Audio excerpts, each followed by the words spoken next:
کہ डेरा गाजी खान के एक नवाही गांव में एक ढोंगी मौलवी अब जब ये कानूनी गिरफ्त में आएगा तो पता चलेगा कि इसके असल अज़ाइम क्या हैं। ये वीडियो इराकी परफ्यूम अबुल फजल के ताउन से पेश की जा रही है, जो कि पाकिस्तान में लॉन्च हो चुका है। बेहतरीन खुशबू है और इसे अबुल फजल इसलिए कहा जाता है क्योंकि हरम हज़रत अब्बास में यही खुशबू इस्तेमाल की जाती है। ऑर्डर करने के लिए व्हाट्सएप नंबर पर रब्ता।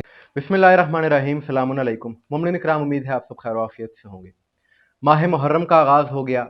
आज 2 मुहर्रम की शब है और 2 मुहर्रम के जब काफिला हुसैनी सरजमीन करबला पर पहुंचा और जब यजीदी लश्कर से सामना हुआ तो तारीख बताती है, मकातिल की तमाम कुतब में भी ये चीज़ दर्ज है कि इमाम हुसैन अलैहिस्सलाम ने एक खुतबा दिया, एक तारीखी खुतबा, तारीखी अल्फाज।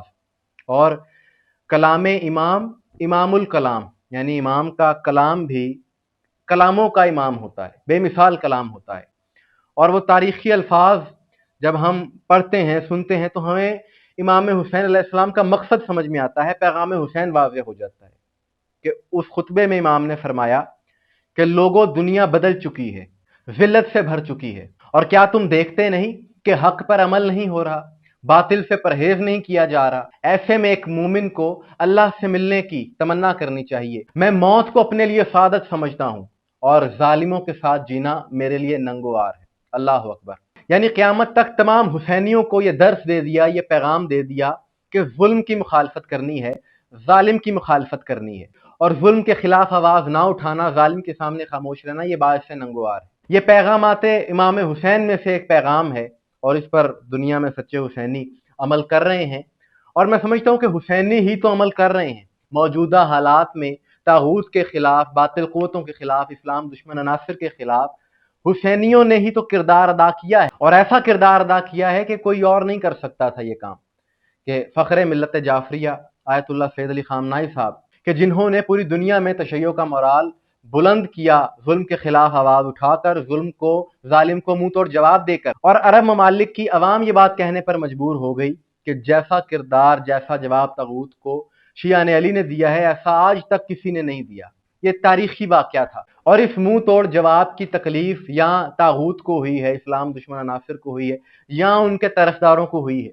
और गुज़िश्ता शब मुझे ये बात पता चली कि उनके चाहने वाले यहाँ पर भी मौजूद हैं कि डेरा गाजी खान के एक नवाही गांव में एक ढोंगी मौलवी, कि जिसने बज़ाहिर लिबादा ओढ़ा हुआ है शीयत का, कि जब गुज़िश्ता दिनों हुसैनियों ने जवाब दिया बातिल ताकतों को, तो इसको बड़ी तकलीफ हुई। उन बातिल ताकतों की तो तकलीफ बनती थी जिनको जवाब दिया गया, जवाब उनको दिया गया, तकलीफ इसे शुरू हो गई। और इसने सैयदजादे के बारे में, सैयद खामनाई साहब के बारे में इंतहाई नाजेबा और फहश जुबान इस्तेमाल की, गालियां बकी। इसकी आईडी है फेसबुक पर मुहक्किक मेहदी के नाम से।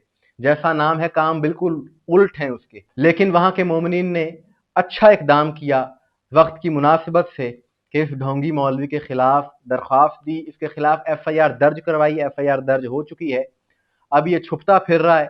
अब जब ये कानूनी गिरफ्त में आएगा तो पता चलेगा कि इसके असल अज़ाइम क्या हैं, इसके मकासद। और इन अनासिर को शर्म नहीं आती, या इनके घर की तरबियत ऐसी है कि आपका इख्तलाफ किसी से हो सकता है, लाख इख्तलाफ आप करें, लेकिन इस किस्म की फहश जुबान इस्तेमाल करना ये किसी सूरत काबिल कबूल नहीं। और वो भी एक सैयद के बारे में, एक बुजुर्ग के बारे में। यकीनन ऐसे अनासिर के खिलाफ कानूनी कार्रवाई बहुत ज़रूरी है। और ये बात याद रखिए, बहुत अहम बात है ये, कि हुलिये को देखकर, नाम को देखकर किसी को हुसैनी नहीं समझा जा सकता, कहा जा सकता। क्योंकि मुमकिन है कि हमारी सफ़ों में कुछ ऐसे अनासिर हों कि जो इस्लाम दुश्मन क़ुव्वतों के एजेंट हैं। और ये बाइद नहीं है, लबनान में इस तरह का वाक़या हुआ है कि एक नोहा खान था, बज़ाहिर वो नोहे पढ़ता था, लेकिन वो क्या कर रहा था, किसके लिए काम कर रहा था, उस पर हमने तफसीली वीडियो की है। ईरान में भी ये सिलसिला, और तमाम इस्लामी ममालिक में मुमकिन है कि इस तरह के और भी वाक़यात हों। लिहाजा मुहतात रहें, इर्द गिर्द नजर रखें कि जो तफरके की बात कर रहा है, जो नफरत की बात कर रहा है, और जो मुल्क में बदअमनी फैलाने के मुतरादिफ बयानात दे रहा है, यकीनन वो कोई खैर ख्वाह नहीं है मिल्लत का, कौम का। मुमिन इकराम, आपके इस हवाले से क्या राय है, कमेंट्स में जरूर बताइएगा। मुझे दुआ में याद रखिएगा। अस्सलामु अलैकुम वरहमतुल्लाह।